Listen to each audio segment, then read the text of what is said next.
Hello there. Thank you so much for staying with us here on the show. This is Prime Morning. It's time for us to get into News Flash here on the show. It's proudly brought to you by Franco Trading Enterprise, Still Phones, Papa Pathie, Kowa Natural Fruit Juice, also here with us as well. And these two brands are the brands you need this morning as you go about your day activities. Don't forget that it's always proper that you get the correct equipment. You know, sometimes when you're getting your appliances, you want to be sure that you're getting them from the very best place you can get them so they can last longer. And quality is what Franco Trading Enterprise is giving you. Phones, your accessories, if you want to buy your air conditioners, your blenders, your microwaves, your televisions, all of that you need to make your way to Franco Trading Enterprise to get them. As we celebrate our Independence Day, Franco Trading Enterprise most likely will be giving some discount as well. We always do. And so please do well. Walk into any of our branches and enjoy the very best of what we have for you. And that's what Franco Trading Enterprise stands for. And this morning, you want to just download the app. Just go on Google Play Store and download the app. It's the Franco Trading app and you're good to go.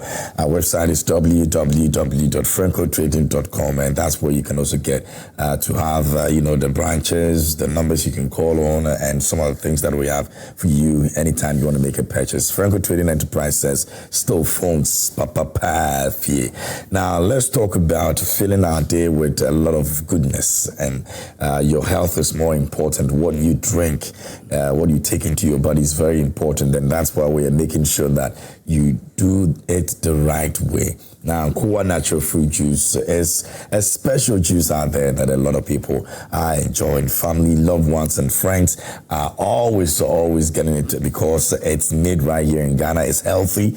It's made from the cocoa that we all cherish, and every single one of them you buy goes a long way to motivate the cocoa farmer. And so please do well. If you want to quench your thirst this day as you go about your activities for the day, please do well and put a bit of Kowa Natural Fruit Juice into the system. Trust me, you would enjoy it. It's the best on the market right now.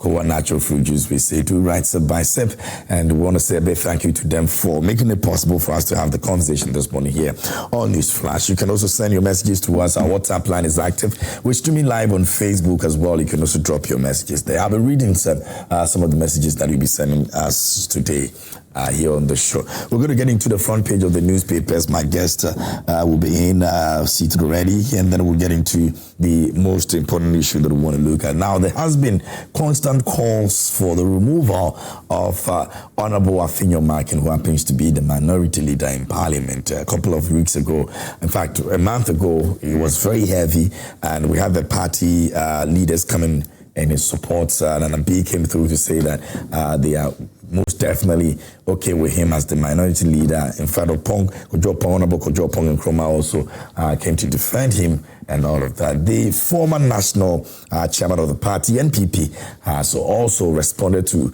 allegations of the removal of the minority leader, and he says that, well, he has worked hard and he deserves to be in that position. So in his own words, he said, we put him up and he has done quite well, trumpeting the party's philosophy, expressing very vigorously the sentiment of the party, parliament, and even to the public. It's those who are opponents who are talking about that because he's outclassing the majority in parliament. And those are the words of Freddie Blake, who is the former national chairman of the party. Now, we're going to be finding out what exactly this means. And you know that he forms a very important part of the minority as a leader of the party in parliament. And so it's important that we take a critical look at that situation. But before we do so, though, we're going to be looking at the front pages. I've got a couple of the newspapers here.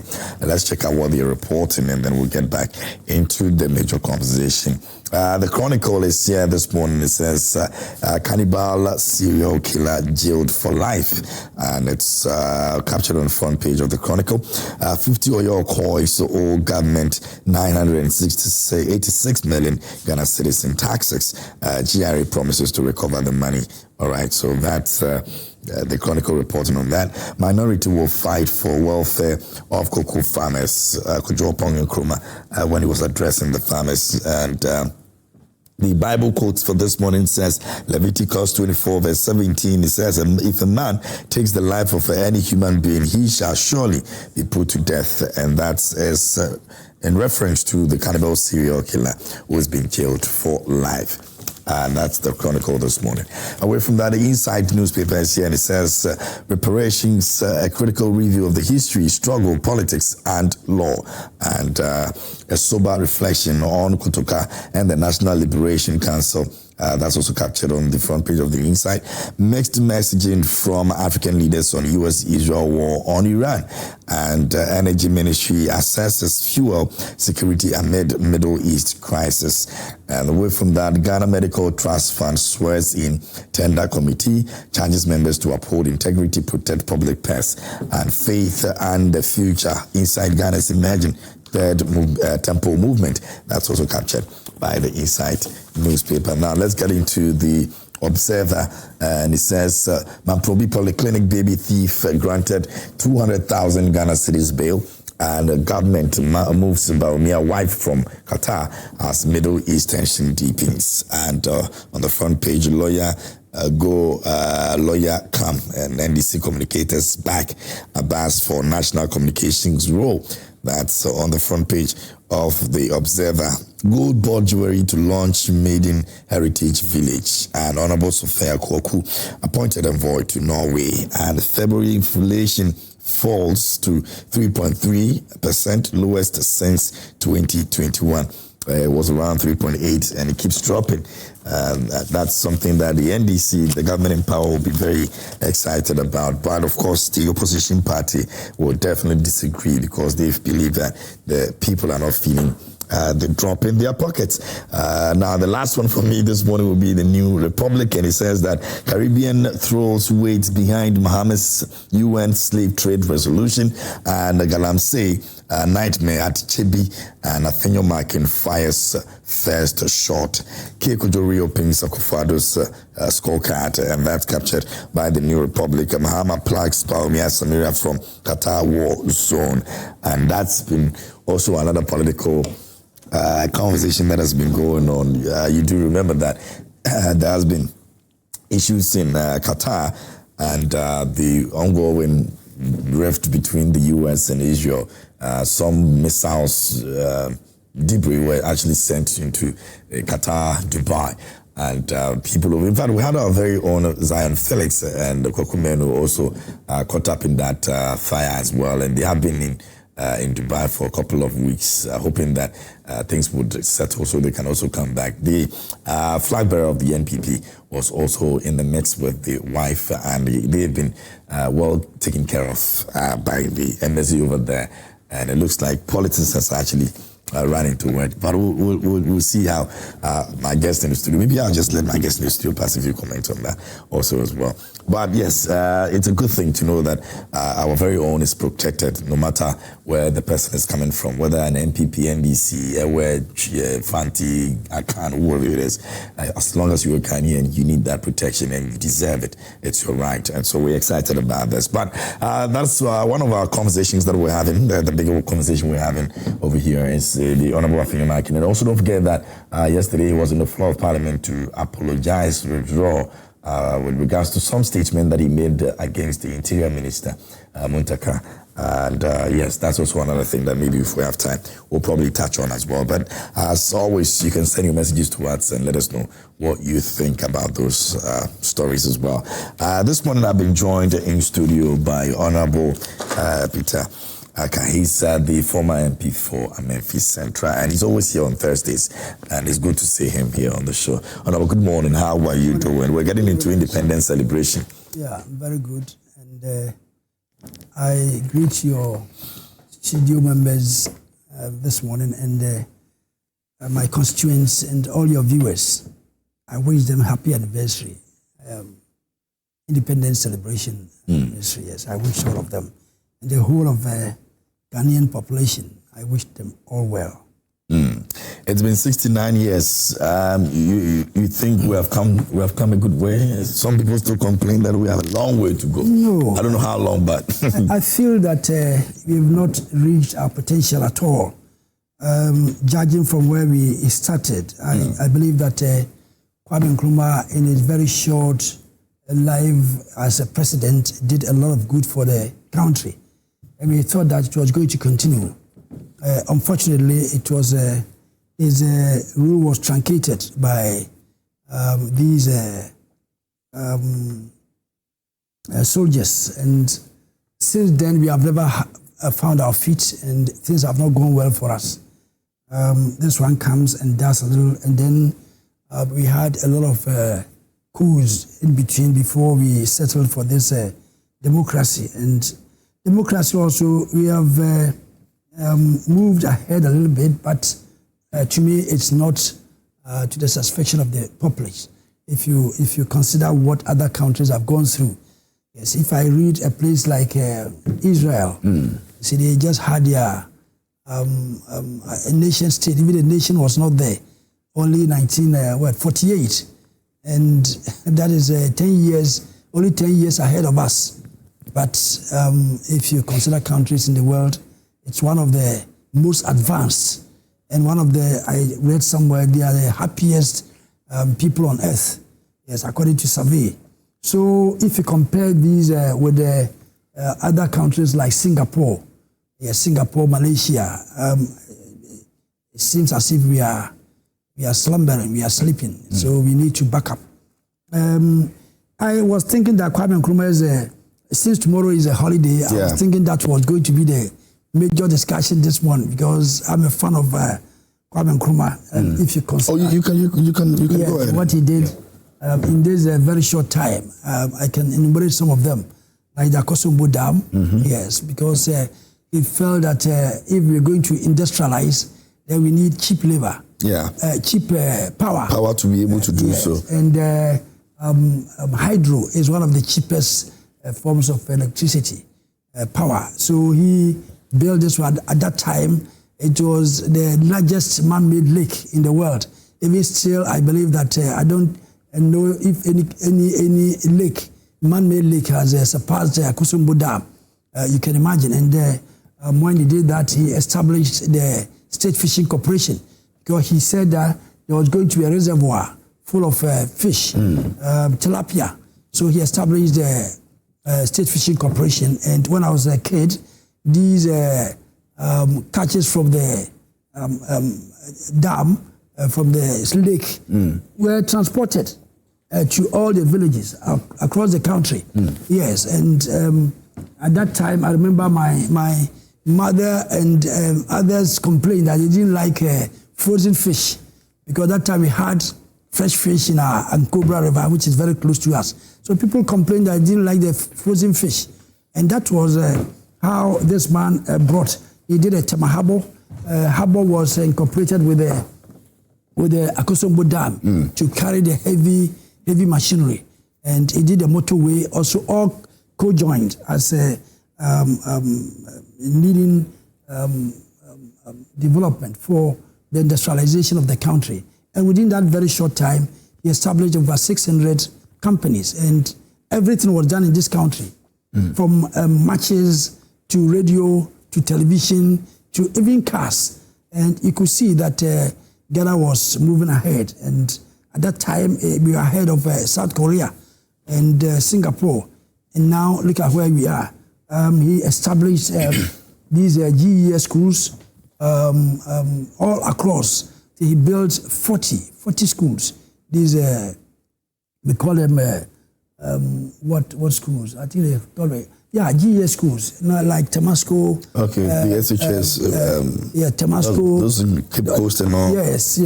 Takwa Secondary School, Asingriqua Secondary School. He dotted 40 within a very short time. Well, he felt education was key to our survival, and he did also the universities, KNUST and Cape Coast. He established a free compulsory education.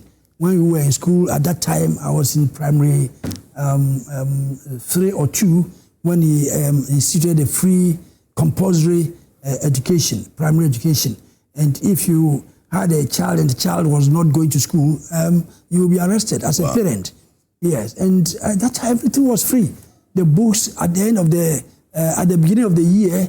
The Ghana Publishing car, I remember, would bring the books to the school, and we would cut the books the whole day to the head teacher's office, and they would come and replace our chairs, broken down chairs, and take the old ones and bring new ones. Almost every year they would do that. So he wanted education to be the bedrock of the society, and that's why he established the Cape Coast University, because he said we are going to need teachers for the school, and if we need teachers, then we have to get a university to train the teacher training colleges. So the teacher training college students teachers were now going to teach the primary schools, and that he needed a university to be able to train this one. So every development he did was linked, totally linked. You see, the Akosobo Dam was linked to the State Fishing Corporation, was linked to many other things, and the education also was linked to University of Ghana, University of Cape Coast and all. Yes, he established the KNUST, which was to be the backbone of our industrialization drive, because he was going to train only engineers and to be able to do our own things. Everything. And now you go there, they are doing history and all that. The idea had been truncated. So he established the VALCO, because VALCO was also linked to the Akosobo Dam, because when he was doing that, majority of the resources came from our own money. The money for the dam came from our own, but he needed a little bit from the US. So Kaiser was contacted, and the American government agreed that if they would allow Kaiser to come and use the power, then that proceed will be used to pay for the loan. So he established the Kaiser, which was VALCO, which was one of the best companies in the country. And that's how he did healthcare all across the country, free healthcare. And he established district hospitals. Every district at that time, he put up a hospital to do this sort of job. And they established a medical school, Ghana Medical School. People thought it would not be possible, because those days people would go to UK and other places and come, and they lorded over the people. He said, no, I'll make it very common for the ordinary person also to be able to go to the medical school, like same as law, School of Law. That's why he established at Makola. That's the history, because those days the lawyers all came from UK, and that's where they wore three-piece suits, and their feet was not touching the ground. And Kwame Nkrumah said, no, these people, I will make sure that I disrupt that process. I'll put a medical, law school at the Makola to tell the people that law is nothing. I'll make sure that the law school is at Makola there, so that I will, in a way, he wanted to downgrade the legal profession, because they were the ones who were holding the country hostage. Yeah, and J.B. Dankwa and the rest, they thought they were so educated. And he said, no, people thought we could not do it. And he did it. And now our medical school and the law school are one of the best, all functioning. Yeah. But this was the vision the man had. And he did Pan-Africanism, was his idea. He wanted to unify the whole of Africa. I think that is what brought his downfall. Because he felt that if Africa like this, and now we are about 54 countries, you could imagine, 54 countries to go and sit with China and negotiate. I mean, a country like Gambia, Senegal, Ghana, with a few population, will go and sit down there and negotiate with China. So how is that going to be? So he felt that Africa should be one country like China, like the US, so that we will have a voice. Now we are fighting that we should have a say at the general, at the UN. UN, yeah. Yeah, I mean, which country is going to be selected? If you select Ghana, Ghana, we are not going to speak for maybe Egypt. If you select Nigeria, Nigeria is not going to speak for Ghana. So to me, it is good, but it's not going to help. If we get African country amongst the Security Council members, I mean, how is it going to help? But assuming Africa was to be one country, and we had one voice, then we were taken seriously. Like our economies will not be like this, because we have everything. That was the vision of this man. Unfortunately, he was. I can go on and on. The Africa Cup of Nations, he established it. Yes, and now it has become the African continent. Nkrumah, Bank of Ghana, the Nautical College, the police hospital, and everything. He set up everything, and now those are the things we are living on. What major thing has been established after Kwame Nkrumah? Nothing. That's a big question. Big question with a big question mark. Yes. But in fact, celebrating Independence Day always brings a lot of memories. Like we've recounted this morning. Honorable has helped us recount this morning. I'm sure that it's one of the things that many young people out there who are now beginning to understand the history and everything that Osagyefo Dr. Kwame Nkrumah put together to ensure this country becomes what it is today would have much appreciation of that. And yes, our conversation today, this morning, will be heavily built on that also. So let me introduce my next guest, who is also joining us here in studio. I'm sure he's also going to speak a bit about the independence in Kwame Nkrumah and all that we've been able to achieve as a country. Honorable Issa Fuseni is here with me, Western Regional Communications Director for the NPP. Honorable, I hope you're good. How are things going? I'm doing well, just like we are doing. I try. If you're better, I'm better. Yes. So the dress is very nice. Oh, yesterday I did my Wednesday football and I that was also applauded as exceptional. Well. So I'm trying for the president. He's rewarding me at the end of the day. Exactly. The Wednesday fugu is very important, but one thing that is also worrying is that it's escalating the price of the price has gone up. That's true. Of course. It should have reduced so that affordable so that it should be affordable for all. Yeah. But for now, it's now increasing. The price. But why is it supposed to be so? Like, it's a common thing in Ghana, by the way. It's a common thing, but for now we are promoting it to maybe go beyond this in the country. Yeah. So that should have even reduced. Exactly. But it's rather escalating the price. It's demand and supply. Demand and supply. So why is the demand is so high? This is always a problem in this country. Yeah. When things are getting the kind of attention they need, and we have to make it affordable so everybody gets it. You need to rather escalate the price, and it makes it, some way. I have a friend in town who does it for me. So one time, what I wore, somebody asked for one, so I called him to send. Normally, I call him, then he will send it by bus. Oh, okay. Then the price has doubled. I said, hey, my brother. But Small Chick actually gave me what I wore yesterday, and she's doing the promotion, and hers is less expensive. In fact, Philip 9 of Joy FM even decided that he's going to also get one yesterday. As less as 300, you can get some. 390, you can get some to buy. So yes, Small Chick there on her own there, she's rather reducing the prices, so you can buy from her. Then real quick, her number is 0544 653916 0544 653916. If you want to buy affordable fugu, that's the person you can buy from. Small Chick. She said she's bringing me more this week, so every Wednesday I'm going to be wearing new fugu from her. That'll be fun. Yes, I'll go to the flash tab. Don't worry, the Jubilee House. I'll just go and show them. I'm the only on-air person that is doing what they want. Yeah. So that's the job of the Lord. Anyway, thanks a lot. I'm grateful for your time this morning. I don't know if you want to say anything about our independence and how far we've come as a country. Of course, tomorrow will be another day to celebrate 69 years. And we'll keep going. Let me say a very good morning to your cherished listeners and the people of Western Region. Let me extend my greetings to my senior brother.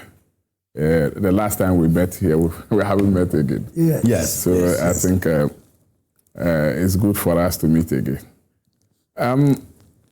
Independent. The Independence Day is very important. We need to celebrate it because we were moved out of the colonialism to independence to also handle our own affairs. Yeah. And it's very important we celebrate that. But whether we have achieved what we want or not is something that is that's a very big question in the basket for us all to answer. Because I've heard my senior talking about the development that Dr. Kwame Nkrumah brought to the country. And it's not something that you can dispute. In the Western region, it's very sad when you go to Western region, see the number of factories that were functional under Dr. Kwame Nkrumah. the Aboso glass factory. Today we are importing glass into this country. Something we used to do. We have the, what do you call it, the byproducts sitting there. As of now, you go to Jomoro, you go to Efaso. That was where the product was being conveyed to the Aboso glass factory. Okay. The sun is there. When you get there, you get the sun. The sun is very shining. Till today? Yeah, till today, the sun is still there. So what is stopping us? What is stopping us is that our character and attitude doesn't feature in all these things, because we need, yesterday I listened to the Minister of Youth and Sports, and he said his grandmother said something to him, that at the time that the white people they were under colonialism, Ghanaians were thinking that let's do something to destroy whatever the white people are doing, the governance that they were governing. So something that doesn't belong to you, it belongs to the whites, so you can destroy it and go away. After they hand over the power to the Ghanaians, after independence, we still hold that attitude. Something that belongs to the government, you feel that it doesn't belong to you. You understand? The factories that were dotted across the country were factories that were manufacturing cars, that were manufacturing ties, that were manufacturing all manner of things. Today we are the progression. Instead of going forward, we rather collapse all the factories that Dr. Kwame Nkrumah came to build.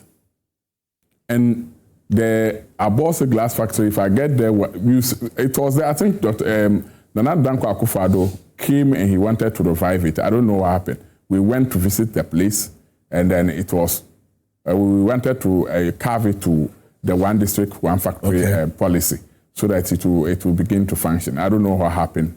We didn't go back to that place again. The Bonsa ties is also there. We have a lot of factories, the Gihok, and all the factories that were dotted across the country are factories that were importing the product into this country instead of manufacturing it here. Now the glass factory, is coming to operate again, but this time around it's white people that are going to be in charge. They've signed a contract, I think a memorandum of understanding or something. You see, the worst part of it was when we implemented the diversity implementation program. That was the time that we decided to sell all these factories to individuals instead of maybe a partnership with the government. And I think Ghana, if you want a Ghanaian factory which belongs to the government, if you want it to function, what you have to do is to partner it with a private person. If you don't do it that way, because the private person who is investing in that particular company may want to reap some profit out of it, so he will not sit down for the company to collapse. But if you leave it in the hands of Ghanaians, which wholly belongs to the government, I don't think we are going to get anything out of it, because we don't value whatever belongs to the government. You think the government property is just a property that you can waste it and go scot-free. You go to the various secondary schools. It begins there. When you get to secondary school, they've destroyed windows and then louvers, thinking that they will replace it with another money.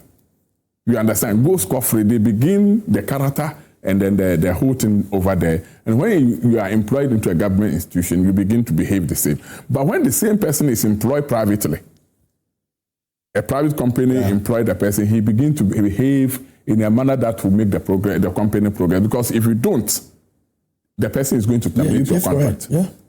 And one thing that we need to also know or do as Ghanaians, the government need to also do something. You see, the government employment is something that is protected. When you are employed under government, you are protected. And sometimes removing you becomes very difficult. But a private company will let you sign conditions. When you go and break those conditions, you're binded by it. You are binded by those conditions. But because Ghana, we said if you are employed by government, your job is protected. We go there and we misbehave. And then the other groups, they call them the associations that they form will come and protect you, even if you are wrong. The unions. The unions. They will come and protect you even if you are wrong. And that's why the unions are there, and then you say close sack, you did it. But when one person gets maybe involved in trouble, they will come out and then back the person, whether the person is right or not. And we need to discipline our people. We need to put discipline on our various job places. First, the government needed to introduce something we call a clock-in. What do you call it? Okay. So when you report to work, you clock in. When you are going, you clock out. Then you go. It didn't work. It didn't work because even if you do it, they will destroy it. People don't attend to work, but they are being paid. We have a lot of people who are in government payroll, but they are doing different business. Private business is much focused on the private business than his own job that the government has given to him. You understand? So the character, the attitude we are having now is something that is retrogressing the country. I was thinking that by now, 69 years, comparing yourself to Singapore and then China and then other countries that we used to develop more than them. Today, they are ahead of us. Not because of anything, because of discipline. In China, when you embezzle money belongs to the government. The process that they will take you through, nobody will even... You will die even at nobody will even venture to do same. But today, in Ghana, if you are a corrupt person and you are being arrested and sent to a police station, you have people picketing to get you out, whether you are right or wrong. So we have over-politicized everything to the extent that even if government is suffering, we need to politicize the whole thing and throw it into the dustbin. Once the matter is being politicized, the matter will no longer go anywhere again. So I think we need to sharpen our attitude. We need to rebuild our attitude. And then when are we going to do that? After 69 years and there is no change. What is going to change us again? Anyway. You understand? Yeah. What is going to change us again? So what we are just planning is that maybe we'll get there, small. Maybe we'll get one aggressive president who will instill some discipline into the system. Now Mahama has started. He's oh yes, he's following the footsteps of. Oh, it's not true. It's not true. There are certain. Not true. No, it's not true. You can see his dealings, his attitude to infrastructure. It's not reflecting. It's not reflecting. Oh. Let me tell you one thing. That if he's bringing in that in, let me draw your attention to one thing. You remember the one discipline factory policy that Nana Dankwa Akufo-Addo introduced? Yeah.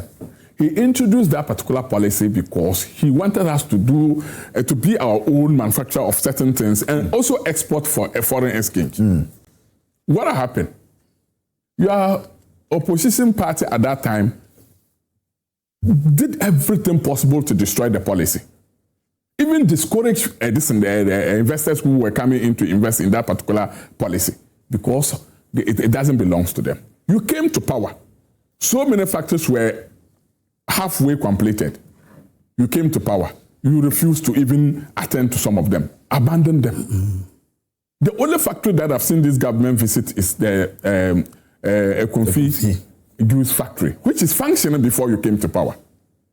It was functioning before they came to power. So when you came and you are visiting functioning companies, and the companies that were halfway completed, you abandoned those companies and you refused to attend to them. And you are telling me that you are building the country. A country that we are all building together. The hospitals, Agenda 111 hospitals that the government, Nana Dankwa Akufo-Addo government started, some of them have been completed. And I keep citing this example to you. The last time I was here, I said it. Ahanta West. Yeah. Ahanta West, Bukro Hospital was completed and commissioned. 1 year today, the hospital is still abandoned. Nobody attends to it, and you want us to dwell as a country. So if you are telling me Mahama is coming to change the narrative, these are certain examples that I'm giving to you. I mean, sometimes if you bring this... No, I'm just giving you one or two examples. In which way are you saying that... Exactly, so you explain. The decisions he's making in terms of appointees or the things that he's doing in terms of infrastructure. He's mentioned the Agenda 111 and all that. No, but if you want to go back, then cast your mind back. There's a sugar factory was completed by Mahama and started production. But when Akufo-Addo came, for 8 years, he only gave lip service. that he was going to run it. No. What happened? You are telling me Mahama is changing the narratives. You didn't say Nana Akufo-Addo has changed the narrative. You said Mahama is changing the narrative. I gave you. He's doing what the Nkrumah would have done if it was. Exactly. No, what I'm trying to say is that I'm coming. You'll complete. What I'm trying to say is that he made an allegation that Mahama is changing the narratives and he's doing something different. Yeah, in terms of the benchmark. He didn't say that Akufo-Addo has changed the narrative. Akufo-Addo didn't do it. He didn't do it. And that was why Ghanaians changed for Mahama. And Mahama thought, he has promised the whole Ghanaians that he is going to complete every project started by the previous government. Don't take over, please, or finish. Didn't he say that? He said it, that he will complete every project started by the previous government. And you've been given opportunity. And you want to equalize by saying that Nana Akufo-Addo abandoned a factory that you built. Listen, you were talking about Agenda 111. I said, don't go back there. Because if you're talking about that, even around our nose here, UGMC, UGMC was completed. It was a tertiary health facility. And yet, it was abandoned. It took one person to go on demonstration. And then the nation was awakened. And then finally it was when there was COVID. Then the health minister went and slept there because he was saying that everything was in the book. I one time asked that if whatever he said was in the book, then it means he went and slept in the book. when he got COVID, he was sleeping in the book because that one was visible and physical. You see, so don't let it go there. No, I mean, Honorable is diverting the whole thing. You are talking about Honorable. I was on the floor. Yes. So you have taken over the floor, but I was on the floor. He has given you opportunity to prove to us. And that's what I'm saying. Yeah, you have given him opportunity to prove to us. I wanted to debunk what you're saying. That we have abandoned Agenda 111. I don't see any hospital that has been completed. So I referred you to UGMC, that it was completed, and yet you left it. But he made reference to another one that is in Ahanta. I don't even know of that. They never completed anyone. Some are, I mean, they just, how can you build 111 hospitals? It's not possible. Yeah, but there were some that were started, some were completed. Yes. Some were started. Can we complete those that were not? I think the Mahama in his Sona, he said that he was going to complete some of them. He was going to complete, and he will hand some to the mission school, hospitals to complete. Yeah. And he said that very clearly. He never said he was going to. It's still something that is on the table. Exactly. So, but as for you, when you came, all the hospitals, some in Kumasi, you abandoned the senior high schools. You abandoned all. That's no, is it correct? So let us. Is it correct? Is it senior high schools, the day schools. We've not completed. They were now complaining that the schools were now in the bush. They built them in they're giving all sorts of those ones that were started by the NDC. And the MPP completed 30 of them. You should know. It was not all of them. Some they mentioned that because of where they are, the student moving from there to other places. All the schools were allocated with the schools, you started with the schools. You started the schools and you said you were building about how many schools? 200 or so. And you built 40. We came to build 30. 30 in addition. Almost been completed. Yeah, those we completed were 30. So you cannot tell me we've abandoned those. I don't know. You understand? You remember one Let it go in the Volta region. I just told you that. Was it not the? You want us to move on, so we can move on. Region, but I don't just want to mention. When the chief said Kufuor, he wants him to complete the school. What reply did he give to the chief? Okay. I decided that when I came in, when he was speaking, I decided that I would depoliticize the conversation. But as soon as he brought Mahama in, that somebody will so basically we are doing this conversation because of independence. Exactly. Independence. So and that is why it's become important. So as soon as he brought the other conversation we're going to go on right now, because I'm sure you have all made your points very clear about independence, Kwame Nkrumah, and what your parties have been able to do so far with regards to that. But yes, we're getting to. Nkrumah never dies. You see, and some people even wanted to change the Independence Day celebration. They wanted to change the. You see, it's not drawing in politics. If we are to say this, the legacy. I'm sure. But I'm very glad. I'm very glad that the airport. The legacy that was left by Kwame Nkrumah. Yeah. Who collapsed those factories that we are talking about? about 300 factories were collapsed by your government. Well, the NDC took over after. Yes, so, you collapsed those factories, and you are telling me they are the reason why Ghana is regressing. Oh. I'm telling you, NDC, they are the reason why Ghana is going back. Let me give you reasons because why. They sold the factories out to themselves. I know some of the factories. NDC didn't come after the PNDC, NDC. But what about? You metaphors from PNDC to NDC. Buzia came, didn't sell any. And then Achampon came. Never. Then Akufu came. You came and you sold all the factories to yourself. They ran all the companies. So don't let us go there. You know what you did to this country, and you are the reason why this country is going poorer and poorer. Whenever you come to, when people build the country to a particular point, NDC will come and destroy it for 8 years. Look at this one. And that is what we are doing now. Okay. So, my brother, don't let us go. Now the inflation rate is 3.3, so we are collapsing the economy. Okay, let's move on. Let us go there too. Okay, ask your question. Let's move on. I'm sure it will come into the conversation that we're about to have anyway. But the issue of the minority and over the period, there has been conversations around Afenyo-Markin and why people believe that he's not supposed to be leading the party in Parliament. And I think that it's become, yesterday he was on the floor of Parliament to apologize for the statement he made against the Interior Minister and all that. Freddie Blay, who happens to be the former chairman of the political party NPP, spoke about why he thinks that he's supposed to be, doing what he's doing for the party.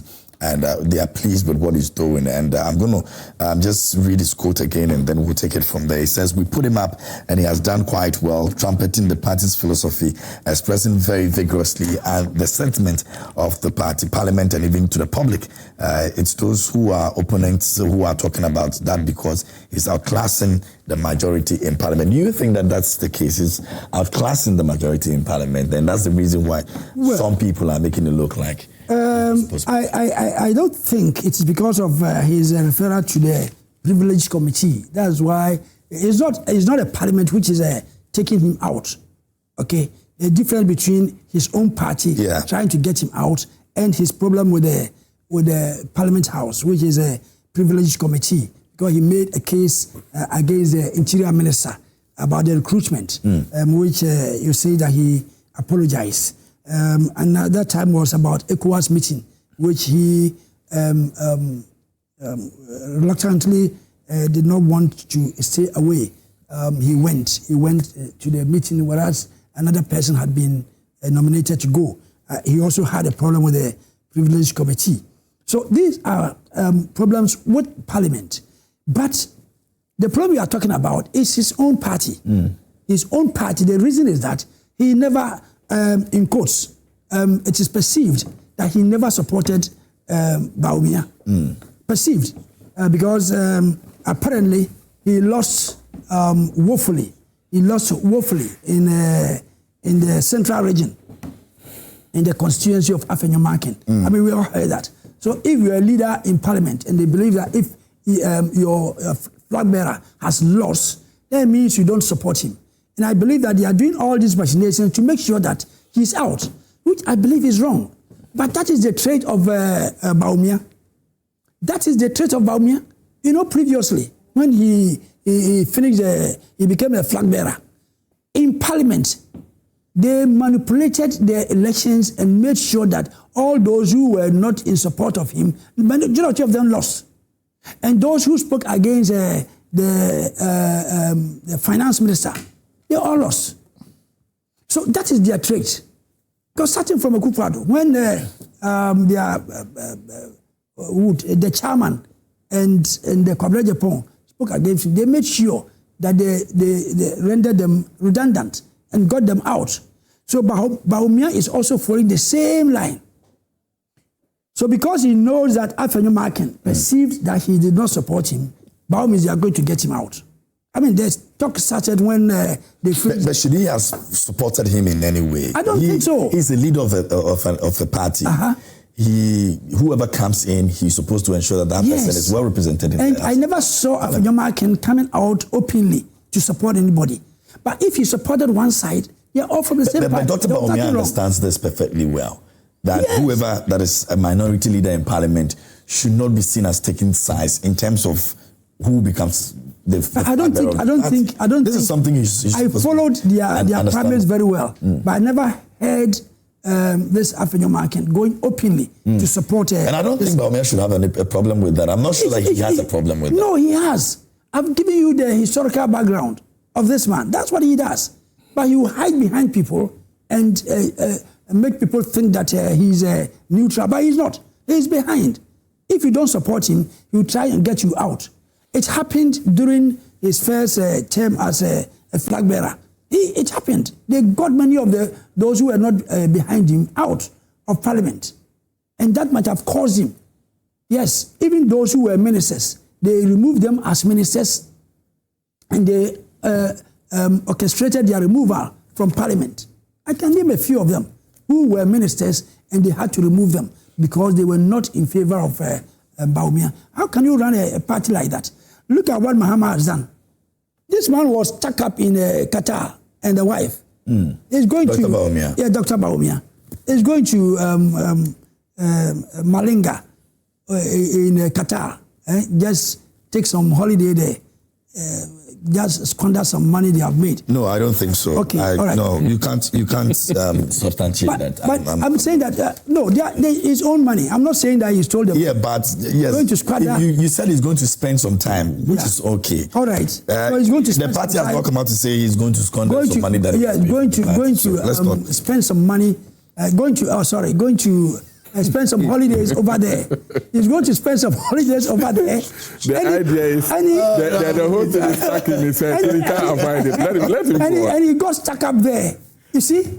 He got stuck up.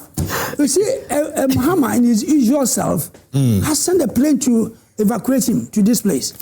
But what happened in their case? That's his right. He's a citizen of Ghana. Oh, a citizen. Mahama doesn't have to be a president of anybody's party to be able to send help to anybody that is anywhere. But they have not sent to other Ghanaians. No, because he's a leader. Has been updating on it on how they are trying as much as possible. Because he's the leader of the opposition. Every Ghanaian that is found in that crossfire. You think Akufo-Addo would have done that to Mahama? Why not? As a president, it's his responsibility. You don't know what happened to Rollins when he was in opposition. No, even at the airport, his responsibility. He was never. I'm not sure the president at the time would have sat and say, so and so person is caught up in this fire, and because it's a political party A or B, I'm not going to do this for him. That is his responsibility. It's the right of the people. But you know the sort of politics we do in Ghana here. You don't know what these people do. You think they would have... But you think that the fact that President Mahama is doing it, President Akufo-Addo wouldn't have done it? Oh, no. I don't think Akufo-Addo would have done that. If Mahama had been stuck over there... He wouldn't have? Oh, no. Because? If he died, it would have been advantageous to them. It would have been very big advantage to them. Now Bawumia, the flag bearer, you think that even if I were to be the president, maybe I wouldn't. If I were to be the president, I'll give excuses until maybe something happens. But Mahama in his good self, yes. You know, he is that type. He is that type. He always let go something. You know, this man gave a testimony about him. There's Kenneth Japan. He said yes. He spoke vehemently against Mahama. He insulted him and the rest. But when Mahama met him, he made him regret. Because he went to him, hugged him, and asked, hey, I heard you have been talking about this. He made it as a joke. And Kenneth Japan came out to say this, that no, Mahama is a different person. So this one, let us give credit to Mahama. He could have refused. Okay. He could have received. Okay. I'll come back to you again. So he's a reincarnate of Kwame Nkrumah. I'll come back to you again. Let me go to you. But you can send your messages to us. What do you make of Ghana's 69th Independence Day? Have we done well for ourselves? I want to hear from you. I want to read messages on the Independence Day and how far we have come as a nation. And also the Afenyo-Markin conversation. You can also share your thought with us here on the show. The idea or the intent of wanting to remove him from the leadership of the minority in parliament, and the former chairman of the party still backing him. Kuchopong Nkrumah has done the same. Nanabi has done the same. You think that we should be closing this chapter? Not just a few weeks ago that this thing has been, coming up and all that. So you can send your messages to us. You think so? Oh, you go. Send your thoughts to us. We're streaming live on Facebook as well. You can drop your messages over there as well. I'll come back and read some of the messages that you have sent shortly. But let me go to Issa. Issa, is the NPP struggling to make a decision, a firm decision, as to what the future of Afenyo-Markin looks like? I'm extremely surprised that this issue it keeps coming up all the time. And I don't know where it's coming from. I don't know the headquarters of that issue. Because MPP has we haven't contemplated any way that we want to change the leadership in Parliament. In any case, if MPP want to change leadership in Parliament, do we have to debate it on air to suggest and get opinions of people before we do that? We can simply do it. But the MPP, as a political party, has never contemplated of removing our leadership or changing the leadership of Parliament. We haven't done that. He attributed all these things to Dr. Alhaji Mahmoud Bawumia just because, and this thing came up after he has won as the flag bearer of the That's party. A couple of weeks ago, about 3 weeks. Just because he lost in Afenyo-Markin's constituency. And people started bringing those things up, that he cannot work with Afenyo-Markin. How come Dr. Alhaji Mahmoud Bawumia can work with anybody? He is not the person behind the changes, or he's not the person behind the whole thing. Dr. Alhaji Mahmoud has never contemplated that he wants to change the leadership of Parliament. What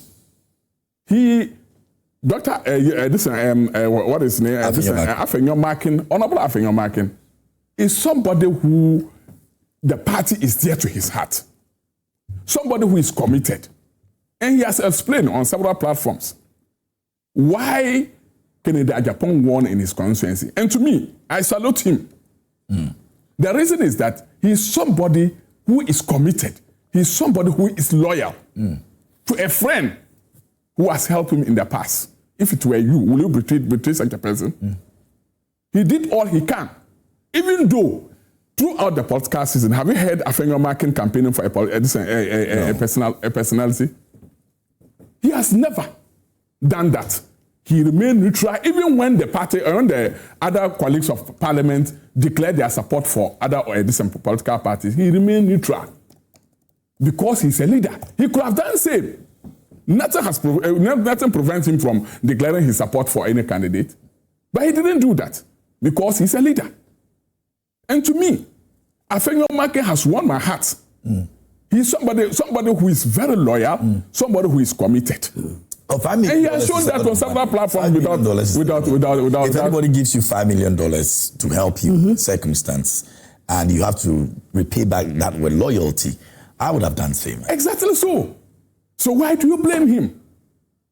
He didn't openly campaign for that man, but his own constituency, he said, let me submit my constituency to him for loyalty, for the commitment that he also did to me when I was in need. You understand? So it's not something that we should be debating whether the leadership will be changed or not. And that is coming from our opponent. This is a calculated effort to disrupt. Put it down our throat that we should change our leadership. Afenyo-Markin is somebody who is burning. He's giving them fire. So when these speculations come up, it will lead to some changes in the leadership. And we are not going to do that. As a political party, he is saying that. Dr. Mahmoud Bawumia. So you want to tell me, then if that is the case, I'll come to a firm conclusion that President Mahama is more than a tyrant. The reason why I'm saying that is that, you know Haruna Idrisu? Yeah. Haruna Idrisu was perceived not to be supporting Dr. Mahama, the President Mahama. He was removed as a leader at that time you were in Parliament. He was removed and replaced by Atu Forsen. What happened? Did we say President Mahama is a tyrant? He's somebody who doesn't want to work with opponents? Your own people, Dr. Dufour, who campaigned as a flag bearer at the time Mahama was seeking for flag bearership. Where is he now? His own people, those who are following him, are nowhere to be found now. I have a good friend of mine in Takrady, which you know him, the former communication director, national communication director of NDC, Solomon Kansa. He's redundant in the Western region. just because he declared his support for Dr. Dufour. And you are telling me that Dr. Alhaji Mahmoud Bawumia don't want to work with people. Dr. Alhaji Mahmoud Bawumia in 2023, after winning as a flag bearer, has to go round to every person that contested him to win their heart for them to join him on their campaign trail. That's the kind of person you are talking about. A unifier. Somebody who wants to work with everybody. And he has openly declared, after he was declared a flag bearer, that he wants to work with every person, whether the person supported him or not. If you are willing to work for the party, he's also ready to work with you. This is the kind of person that we are talking about. Humility. Somebody who is humble enough to work with everybody. I've given you samples, example of your leader, what he did to his opponents. You cannot cite that on the side of Dr. Alhaji Mahmoud Bawumia. So to me, we are not contemplating, we are not even thinking of removing our leader. Dr. Alhaji Mahmoud Bawumia is ready to work with everybody. Honorable Afenyo-Markin remains our leader, and he's somebody that we trusted. And he's giving the NDC the fire that they deserve. The mighty minority that you are seeing, you go there and check the records of the mighty minority, what they've done in the few years in opposition.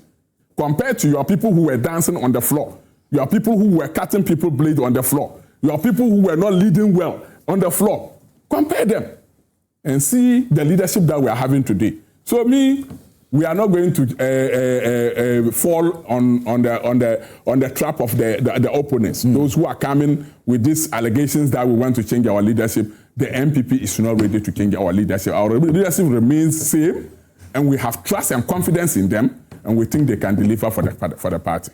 Okay, let me do a few messages on Facebook. I'll come to you. I'll come back to you. No, I'll come back to you for you to do that. Let me just do these messages on Facebook and then I'll come to you. I'm sure some of the comments would also inform your decisions on some of the argument that you make as well, because some people are also speaking about the issues that we've spoken about so far. Anthony Atiso says Ghana is working. I don't think President Mahama will fail Ghanaians. So NPP think Ghanaian will vote for them. This NPP man is not serious. And Tete Zuta says, how do you abandon TOR and talk about 1D, 1F? How do you abandon Commander Sugar Factory and talk about 1D, 1F? That's from Tete Zuta. Teresa Ofemensahin says, self-critic and always undermining the welfare of our own country. Established systems have brought us this far with regards to Ghana 69th Independence Day. Angela Kofi Butcher says, great discussion. Thanks, Angela.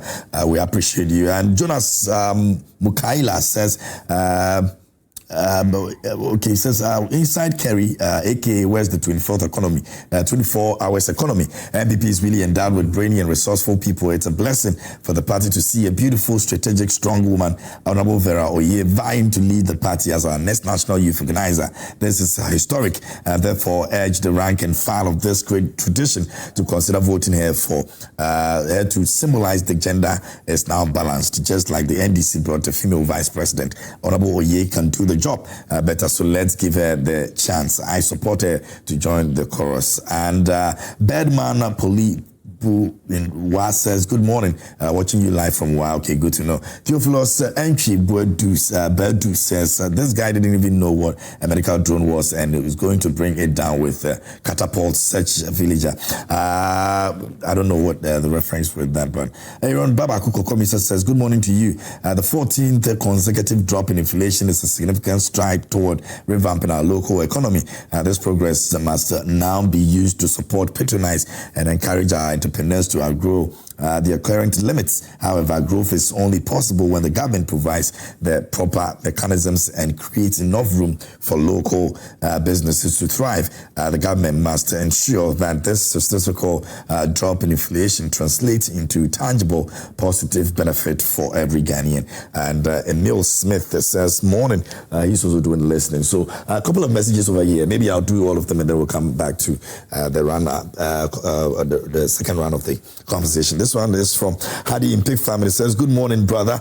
We, the good people of Ghana, will be very funny to elect Dr. Bawumia as our president because he's elected as the NPP flag bearer. If Bawumia has what it takes to be president, he should have used it to help his boss, Nana Addo, when things were very difficult for Ghanaians during their time. What difference would he bring? He should have used his knowledge to help solve the economic problems we were facing during their time. All right, let me go to this one over here. It says, in every institution, humility is strength. In my view, Mr. Afenyo-Markin, irrespective of his outspoken nature, has demonstrated that humility is a virtue we all need to emulate. As they say, leadership is not about telling people what to do, but rather showing how it's done. He has been the first to take responsibility and to rise after failure. Kudos to him. Humility is not a weakness. Sandra from Kumasi, and I think it's one thing that I also admire about him. I mean, he's vociferous and everything, but when it comes to just admitting the fact and apologizing, some of these instances, he does well with that. Afenyo-Markin is learned and the leader MPP needs in this time. DMB's win in 2028 elections will need all hands on deck. As it stands, not single policy has been implemented by the NDC. 133 was used to scam the youth and would remind them in due time. And that's from here in Cape Coast, who sent in that. This one says, Mr. KODO, it's KMJ, by the way. Kindly tell the NDC man to speak responsibly as a statesman and stop making mockery of himself. Just as he respects his JM in a higher manner, we cherish our DMB, and no matter what they will do, DMB shall be sworn in as the next president of the Republic of Ghana come 2029, 7th of January. And for Honorable Afenyo, he is still our leader. NDC are making these noises because they fear his leadership in Parliament. Kingsley Ackah in Asenmanso sent in that one. Let me go to Spintex, and Michael is over there. Says, good morning, KMJ, and to you, great panelists. In fact, I sometimes feel very bad to be a Ghanaian under the Fourth Republic of Presidents because all our past president, Kwame Nkrumah and Jerry John Rawlings, have obtained and sustained for us were all destroyed. And as a country, for us to grow, we need a serious law enforcement since we as citizens don't want to be law-abiding. Propaganda politics under this Fourth Republic is our main problem. Let us all change the narrative of this country by supporting the current president to gain the Ghana we want. Thanks. Okay. Let me go to the next one. Okay, this one over here says, good morning. I really like the NPP man's comment on Afenyo-Markin's. The truth is he's loyal and love the party, but he also knows that the NPP want him out of the leadership position. BB from Ho sent in that. Let me go to our last one, and it says, good morning to everyone. The apology rendered by the minority leader to Honorable Muntaka is a step in the right direction. However, going forward, I believe the minority leader, Honorable Afenyo-Markin, could do better to avoid rendering such unqualified apologies to his colleagues in the House and grow beyond the usual partisan politics. His actions and inactions are becoming one too many, which I believe does not send a good character of a leader in his 9th parliament. Was it not the same Afenyo-Markin who led his micro-minority to destroy tables, chair, and microphones and the appointment committee vetting? It was the same Afenyo-Markin who ignored the speaker directive to the ECOWAS parliament. So he should know better and shouldn't allow Ghanaians to see him as a lawless person. Anyway, let me go to this one over here, and it says, good morning, my dear KMJ. Ghanaians want update about the following issues. The daughter of a murderer that was said in Parliament, Afenyo-Markin illegal journey to ECOWAS Parliament, Afenyo-Markin's slapping of a police, the destruction of public properties by MPs, the properties that were bought by taxpayers. KMJ, be reminded that all these allegations were about people Ghanaians stood in the scorching sun and provided jobs for political spider in Kintampo sent in that. Okay, let me do this one. Many of the messages in this morning. Good morning, KMJ. Any call for change of Afenyo shouldn't be entertained at all. I think he's the right man for the job, just that sometimes out of frustration and politics, he does what he does just to make news headlines for them to stay relevant. But I support if he go against their parliamentary rules, he face the consequences. I love him and I love him anyway, but he should consider the best for Ghana, not just for the politics of it. He should also be mindful that Ghanaians now know when politicians are playing politics with issues. Stephen Opoku Bon Katamanso sent in that as well. Meshach says that NPP communicators are jubilating over Ayawaso East by-election just because the turnout was very slow. Meanwhile, they lost abysmally. And my question is, when did the low turnout become victory for NPP in election? So this is the level the NPP have gotten Yasemo into NPP pa ni Ayeka Gudadada, and no wonder one of their funders described the party as fake. All right. Good morning. I am Okai from Bantama in the Senate West District. What crime have farmers committed against President Mohammed's government? Maize has fallen to 250 Ghana cedis per bag, and now cashew buyers are being asked to buy at just 6 cedis per kilo when it was about 20 Ghana cedis during the reduced from 400 to 250. These drastic price drops are destroying farmers' livelihoods. If the government truly supports agriculture, they must protect farmers, not impoverish us. Farmers cannot continue to suffer like this. Okay, let me come back to studio, and we'll say a big thank you to Franco Trading Enterprise, Koa Natural Fruit Juice, also supporting us as well. And they have you have some rebuttals, right? Yes. I just want to remind him that Haruna and Muntaka were not removed because they were not supporting Mahama. At the time, the economy was the headlines all the time. And so the party felt that since this man was an economic man, the now Ato Forsen was good in economics, they had to replace him to make sure that he champions the economy, because that was the reason why people voted massively for NDC, because of the economy. And every time he spoke in Parliament, he spoke about the economy. So let us put that one straight. It's not because they were against Mahama. If they were against Mahama, why is it that now these two people are holding the most sensitive positions in the government? Haruna is the Minister for Education, which is very sensitive. And then Muntaka, can you give the Interior Ministry to your enemy? No, nobody will do that. So that one does not come in at all. And in their case, they removed all the ministers and the MMDCEs, if you remember, after the Bawumia one. That was the exercise they undertook. They had to remove all the MMDCEs whom they perceived were not in support of Bawumia, and they removed all the ministers and made sure that they lost their seats at the same time. Can you deny that? Why, at that time, why did they remove the ministers? Why did they change them? And why did they change the MMDCEs when we had only about 6 months for elections? That's what they did. And that cost them a lot because of the MMDC they removed and then the ministers that they changed. I know a lot of ministers that they changed. I do not want to mention it, but it was public knowledge that these people were removed because they were not in support of the Bawumia. That's exactly what is going to happen now. Now they have earmarked the MPs that they are going to remove. They will remove them by all means.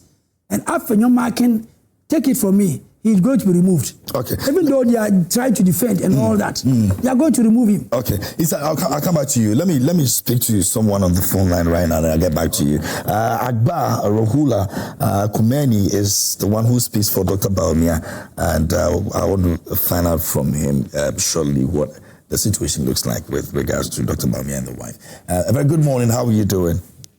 Good morning, my brother. I'm grateful. Very fine. Awesome. How is the state of Dr. Bawumia and the wife currently? They're very fine. They're currently in Saudi Arabia, and today, Thursday, they would be performing their Umrah and conclude it tomorrow, Friday, and then leave Saudi Arabia on Saturday. Okay, that's when they head back to Ghana? Absolutely. Okay, but is this trip as a trip that has to do with them personally, or they're representing the party in a way where they are? What exactly is this trip about? It is a very personal, private, religious exercise that they are undertaking, after the NPP presidential primary. Okay. In terms of celebrating Independence Day, he becoming the flag bearer and moving forward, what are some of the things that he's been talking about? Because obviously he's going to be the one that will be leading the charge for the NPP come 2028. Of course, Independence Day celebration has always been a united approach in our country. You know, all political parties recognize the significance of that day, and all political parties have always supported the celebration of our Independence Day. I mean, this year is certainly not going to be different. Dr. Bawumia and the NPP would support the ruling party in the celebration. At the end of the day, we're Ghanaians first before we're members of various political parties. So on matters that reflects our national unity, Dr. Bawumia would consistently support that. Do you have an idea the relationship between the flag bearer, Dr. Bawumia, and that of the leader of the House of Parliament for the minority, Afenyo-Markin? But they have a very solid relationship. Afenyo-Markin is a minority leader. Dr. Bawumia is a presidential candidate. They certainly must have a very good relationship to prosecute the party's overall agenda of winning the 2028 election. So they have a very good relationship. When usually issues of removal of the leadership, the leader of the House comes up like this, what are some of the things that actually he talks about? Are there issues of removal? Well, there have been issues about the removal as far as the party is concerned, there are no such issues. So if people are engaging in speculative commentary, from the other side, I do not think that it is proper to be invited to speak to speculation. Does he feel a bit of betrayal with regards to the kind of votes that he got from the leader's constituency? Is this something that he worries about? The NPP is a democratic party. It is not an autocratic institution. So that is why we go through competitive elections. Dr. Bawumia actually lost in some constituencies. And he won also in some constituencies. And that's the nature of the NPP politicking. And the most important thing is that he's emerged as presidential candidate with an overwhelming support. That's the most important. Very well. I'm grateful for your time this morning. But you said they're supposed to return to Ghana when exactly? Over the weekend. Over the weekend. You know, I think because of the use of the word evacuation, it created some anxiety and created the impression of some imminent danger. But that was certainly not the case. Great. So they're very fine. Very well. We wish them the very best, and we're expecting them back to Ghana, and our regards to them. Thank you very much. Great. Thank you so much for making time for us this morning, Ackah. Ruhala Khomeini is the one that speaks for Dr. Bawumia over there on the line. Please, your wrapping up comment for me this morning. The pronunciation of the name is a lot. It's Akbar. Ruhala. Khomeini. Oh boy, that's a huge name. I greet him this morning. Very fantastic. Is he called Khomeini? Yes. There's Khomeini. That's the last name. So I know where you're going. I know where you're going. I extend my greetings to him this morning, and we wish our flag bearer a successful Umrah, and we are wishing him well. I want to respond to a few things that my brother said. When you say something, that will be your last for this morning. Our time is up. So you can still. You said something that you can still go ahead.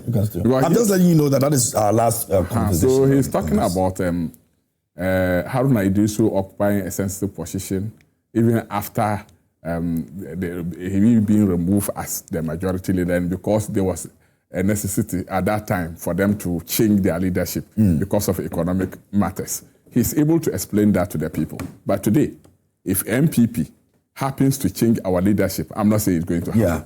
If MPP happens just as they have done. Yes, it happens to change our leadership. That one is attributed to somebody not being comfortable working with them. But he is able to explain the reason why the changes were made. When we are explaining, they don't want to listen. They want to attribute it to somebody who is a tyrant and don't want to work with people he perceived not to be supporting him. I don't think it's good for us to be analyzing things in that way. But the other one I want him to understand is that in politics, we as a party, like Akbar rightly said, we as a party believes that we cannot have everybody supporting one person. That is why 5 people were contesting for the flag bearership. You understand? So if it happens that Dr. Alhaji Mahmoud Bawumia won the election, that ends the whole thing. We are not speculating. We are not going to see because your constituency, we didn't win there, we are going to get you out. In any case, I want to ask my senior brother, were you removed from your seat just because you were not supporting President Mahama? You lost. People voted. Is that also? Yeah. And you yourself even decided that, if that is the case, I'm going for independent. You did that. And then? And you were called to order. You understand? So it isn't that somebody maybe mafia you in your constituency. So if it happens that Dr. Alhaji Mahmoud Bawumia loses in a particular constituency, it doesn't mean that he was the one who constituted that MPs who voted against him should be removed from their constituencies. In any case, those who even won the primaries and they came on the general election, they lost on their in their various constituencies. Is that not so? So was it also this Dr. Mahmoud Bawumia who orchestrated that for them to lose their elections in their constituencies? I don't think you should be doing this just to, because Dr. Alhaji Mahmoud Bawumia is a solid person who has nothing that you can say. So you need to orchestrate certain things to smear it on him so that he can look bad in the face of the people. I don't think that is how we do politics. Okay. And I believe that Dr. Alhaji Mahmoud Bawumia is a solid candidate, as the texters rightly said, solid candidate who is going to lead us to 2028. Okay. He's going to win us the election 2028, whether we like it or not. Very well. Samibachi says that Ghana will soon reach 70 years old. Yes, still our leadership keeps taking the citizens for granted, especially the current administration led by Mahama when he was in opposition, making propaganda to come to power, and making all sort of promises by like buying a bag of cocoa for 6,500 Ghana cedis. Now, what has changed? Rhetoric, despondency, and insensitivity galore. Now concerning the issues of the minority leader, it has nothing to do with Dr. Bawumia. It is a clear indication that because of his commitment and how powerful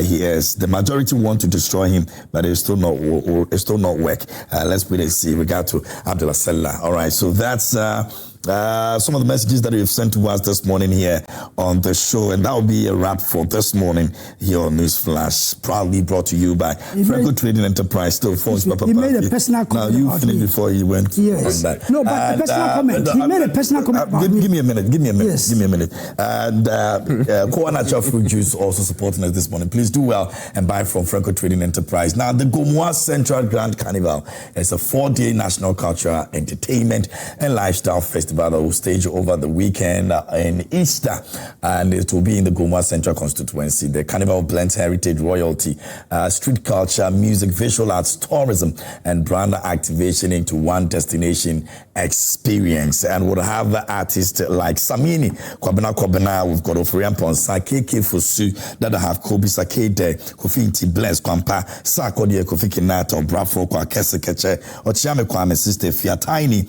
Shatawale, Kwame Eugene, Donari X, Safa VVIP, all showing up for a 4-day beautiful moment. Yesterday, the official launch happened at the Labadi Beach Hotel, and the Minister of Tourism, Culture, and Arts was there. Honorable Ablaji Gomashi was there. Now it is Hot Wave Gomoa Easter Carnival, because they've got sponsorship from Hot Wave. So it's Hot Wave Gomoa Easter Carnival. It's happening from the 2nd to the 5th of April. You want to be there. There's a place called Jatown. That's where I'm going to be. Jatown. I'll explain Jatown to you when I come back here on the show tomorrow. But that's going to be all for this morning. Now, also, the Ghana's biggest cooking competition reality show is back again. Yes, Big Chef Junior is back, and it's even bigger, tastier, and more exciting than ever. This is the show where young talent showcase creativity, confidence, and culture, and one delicious dish at a time. Watch simple ingredients turn into amazing culinary masterpieces and see big dreams come true. If you're 18 years to 12 years old, this is your opportunity. If you've got passion, personality, and love for cooking, you don't need to actually, be a super cook. Just come through, enter, and we're good to go. Send your messages, 1 minute video of yourself doing what you do best in the kitchen to 055-157-5757 and send to us. Deadline is 20th of March 2026. Get your apron, get ready, and be the next big chef, junior superstar. Big chef, good meals.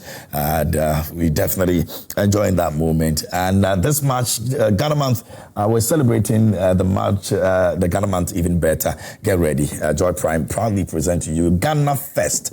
It's happening on a Friday 28th to the Saturday 21st of March 2026. It's 2 unforgettable days of culture, music, fashion, food, business, exhibitions, and non-stop entertainment all in one place. Live music performance, cultural display, made in Ghana exhibition, family fun activities, exciting giveaways. Venue is going to be the Achimota Mall, and it's on Friday the 20th to the 21st of March 2026. And you want to be a part of this. Come showcase your brand, your food, your fashion products to thousands of patrons. Give us a call on 053-100-3813 now to secure your vendor space. So whether you love great music, amazing food, incredible moments, fashion, or just good vibes, Ghana Fest 2026 is the place you want to be. Mark your calendars from the 20th of Friday, March to the Saturday 21st, 2026. Don't miss it. It's bigger, bolder, and proudly Ghanaian. Anyway, a very good morning going out to you, my brother Percy of Global Plus Travel and Tour. This man handles everything traveling for you, and he's a good guy. He's done all my travels for me, and we're going to be getting another travel very soon. Percy, a very good morning to you, and good to know you're doing the watching this morning on the show. Honorable. Yeah, hey, Honorable. He made something personal. So which one is that? Yeah, he said when I lost, I went independent, and then he ended there. But that's the process that you went. No, listen. When I lost, I never complained. But when the candidate was suspended from the listing, I had to go independent. And when she was brought back, I withdrew. Okay. But he never said that. Okay. So you have corrected that. Yes.